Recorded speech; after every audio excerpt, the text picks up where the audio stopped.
that's short video about undefined and null. So if you remember, we faced with you guys in JavaScript undefined. So that was, for example, var name, that's undefined, and then name, right? That was from previous video. It was remembered by console. So undefined, guys, that's two values, undefined and null, that don't fit any particular mold. So they mean both used to mean nothing. So but undefined means nothing and null means nothing in slightly different ways. But undefined is a value JavaScript doesn't JavaScript uses when it doesn't have a value for something. I've written over here, for example, var surname. So I have variable in this keyword and then surname, but I don't have any value for surname. So let's write surname, this bracket. All right. So that's from previous, and then I'm going to clear it up, and then let's write variable car, let's say car model.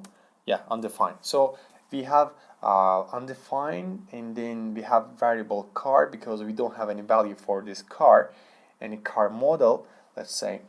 And but that's the undefined. If you don't assign any value to your variable, that will give you undefined, guys. But the null value is usually when you want to say that's empty.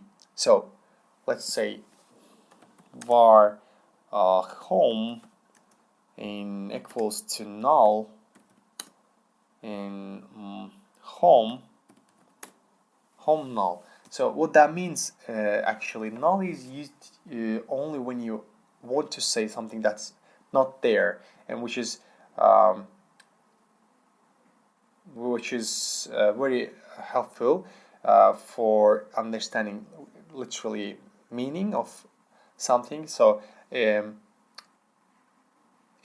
you will not be using undefined or null too much often, but you will say undefined if you create a variable and don't see its with its value. But because undefined is what JavaScript will always give you when it doesn't have a value. But null, if you feel the need to set any variable to nothing, so 0, let's say, not 0, that's 0 is value, but nothing, you should use null instead. For null is used only when you actually won't say something's not there. That's all about null and undefined, guys. So in the next video we will learn about if statement.